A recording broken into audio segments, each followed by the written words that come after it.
आज मैं यहाँ पे I am not here to just introduce another input in agriculture. I am here to challenge an assumption that crops need constant external chemical or either biological support to survive. I am here to help all of us reimagine or reframe our understanding of plant immunity and how it can be triggered. So, moving on करते हुए basically हम plant priming के बारे में या plant vaccine के बारे में हम लोग कुछ सालों से सुनते आ रहे हैं. सो हम लोगों ने क्या किया कि हम लोग बनाते हैं organic micro nutrients. So we are maybe one of the first companies, one of the few companies in India कि हमारे माइक्रो न्यूट्रिएंट्स जो है those are organic attested as well as they are FCO licensed.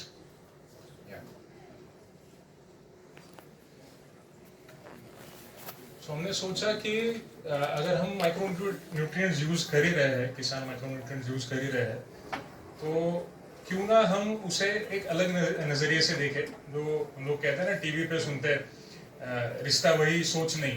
तो micro nutrients को use करके हमने सोचा कि हम लोग प्राइमिंग इंड्यूस कर सकते हैं क्या, या फिर स्प्रेज करके एप्लीकेशंस करके can be induce such a condition कि प्लांट खुद ही इम्यून हो जाए. हमारी अभी फिलहाल प्रॉब्लम क्या है इंडिया में या वर्ल्ड वाइड की कंटेम्पररी क्रॉप प्रोडक्शन सिस्टम्स जो है हमारे यहाँ पे, हम लोग केमिकली ओवर डिपेंडेंट है supply chain, chemical supply chain पे, एग्रोकेमिकल के या फर्टिलाइजर पे. तो अभी हाल ही में वॉर भी शुरू हो गया है, तो फर्टिलाइजर प्राइसेस, एग्रोकेमिकल प्राइसेस हमारे हाथ में नहीं है ये सारी चीज़ें. तो उसको सॉल्व करने के लिए हमने सोचा कि क्यों ना एक ऐसा सिस्टम दिया जाए, ऐसा एक प्राइमिंग सिस्टम दिया जाए जिसे यूज करके हमें कैसे कम से कम एग्रोकेमिकल्स या कम से कम फर्टिलाइजर्स हम लोग यूज कर सकते हैं. तो ये था हमारा हाइपोथेसिस, और यही हाइपोथेसिस को पकड़ते हुए हम लोगों के पास एक एग्जिस्टिंग दो प्रोडक्ट्स थे, एक इंजुमिन्स न्यूट्रा और एक इंजुमिन्स जिंकलिंग करके. बेसिकली दोनों माइक्रो न्यूट्रिएंट फॉर्मुलेशंस है अलग अलग किस्म के, और इसमें वो सारे माइक्रो न्यूट्रिएंट इंग्रेडिएंट्स है जैसे कि जिंक है, आयरन है. अभी रुजावी मैम ने बताया कि कैसे हम लोग कोविड के टाइम पे जिंक ले रहे थे, विटामिन C ले रहे थे ताकि हमारा न्यूट्रिशन बढ़े, एक्चुअली हमारी इम्यूनिटी बढ़े. तो वही सेम अप्रोच हम लोगों ने प्लांट्स के लिए अप्लाई किया. और हमें ये अप्लाई करने के बाद में टोमेटो प्लांट्स पे स्पेसिफिकली ये पता चला कि ये जो दोनों जो फॉर्मुलेशंस है those are triggering some pathways. अभी प्लांट में जो लोग यहाँ पे प्लांट पैथोलॉजिस्ट है या बॉटनिस्ट है वो लोग तो जानते ही है कि अलग अलग पाथवेज होते हैं, जो पाथवेज यूज करके प्लांट अपने आप को डिसीज से या बायोटिक स्ट्रेस से, एबायोटिक स्ट्रेस से अलग अलग प्रॉब्लम से बचाता है बेसिकली. तो हमने जब टोमेटो प्लांट पे ये दोनों फॉर्मुलेशंस अप्लाई किए, ये एक सिस्टम अप्लाई किया, तो हमें ये पता चला कि ये बहुत सारे पाथवेज ट्रिगर कर रहा है. जैसे कि एक फिनाइल प्रोपेनॉइड पाथवे हो गया जो प्लांट की डिफेंस एंड स्ट्रक्चरल इम्यूनिटी पे काम करता है. बेसिकली अगर सेल वॉल्स और प्लांट का स्ट्रक्चर अगर स्ट्रांग होंगे, अगर प्लांट अंदर से ताकतवर होगा, तो उसको कोई बाहरी फंगल अटैक या डिसीज या एबायोटिक स्ट्रेस अफेक्ट करने के चांसेस बहुत कम हो जाते हैं. सो ये जो फिनोलिक्स जो बेसिकली प्रोड्यूस हो रही है पाथवेज से, वो हमें दिखाता है कि एंटीमाइक्रोबियल्स प्रोड्यूस करने की क्षमता जो है वो प्लांट खुद ही रखता है.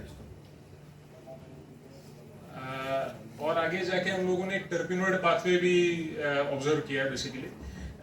तो टर्पिनोइड पाथवे में क्या हो रहा है ना कि ये जो सिस्टम है वो एंटीमाइक्रोबियल डिफेंस प्लांट का जागृत कर रहा है. उससे ये हो रहा है कि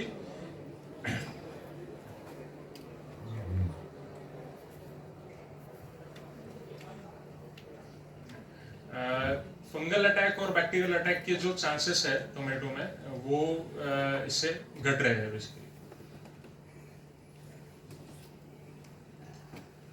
जैस्मोनिक एसिड पाथवे जो है वो प्लांट सिग्नलिंग का एक ब्रिज है जब प्लांट पे कोई अटैक होने वाला होता है तो जैस्मिनिक एसिड पाथवे एक्टिवेट होता है और प्लांट अपने आप में ही कम्युनिकेट करता है अपने सेल्स के थ्रू कि अटैक हुआ है, तो जो मेरी पास्ट मेमोरी है ये अटैक के दरमियान की, वो मैं एक्टिवेट करूँ और उस किस्म के मेटाबोलाइट्स बनाऊँ ताकि I can get out of this attack safely.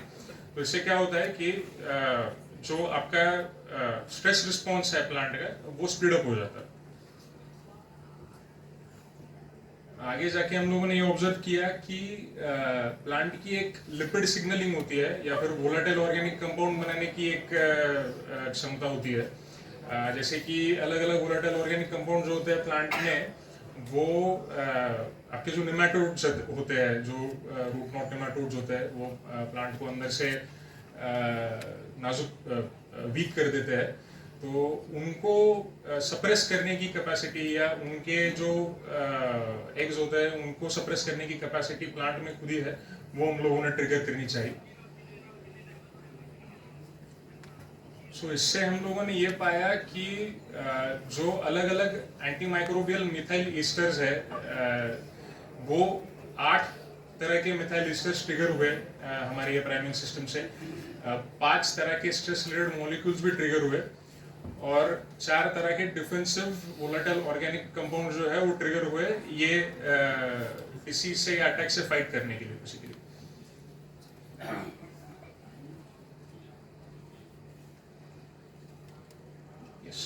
तो ये आप देख पा रहे होंगे कि ये जो 2 सिस्टम्स है बेसिकली न्यूट्रा और जिंकलिंग, या फिर इसको हम लोगों ने कोड नेम किया था EG2 और EG9, ये यूज करके इतने सारे पाथवेज ट्रिगर हो रहे हैं और इनको कंबाइंड इफेक्ट के लिए यूज किया जा सकता है, स्ट्रेस टॉलरेंस के लिए, केमिकल डिफेंस के लिए, यील्ड आपका बरकरार रखने के लिए, और आप जो केमिकल इनपुट्स यूज कर रहे हो या कोई भी प्रकार के इनपुट्स यूज कर रहे हो, पेस्टिसाइड्स यूज करने पड़ रहे हैं, उसको कम करने के लिए।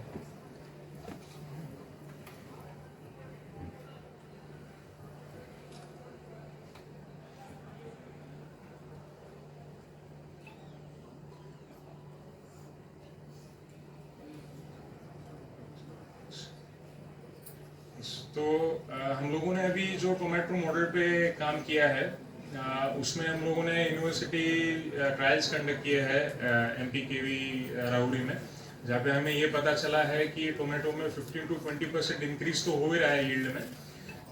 ऊपर से हम लोग ये टाइमिंग सिस्टम यूज करके अलग अलग तरह के जो फर्टिलाइजर्स हम लोग यूज कर रहे हैं उसका रिडक्शन भी पॉसिबल है यहाँ पे 25% से, और पेस्टिसाइड रिडक्शन जो है वो 30% से पॉसिबल है।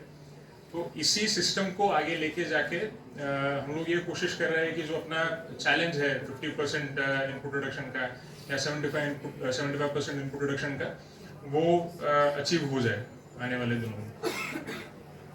तो कंक्लूजन हमारा यहाँ पे ये बनता है कि micronutrient induced plant priming is a scientifically credible field validated strategy to reduce chemical dependency while maintaining yield and building long term crop resilience।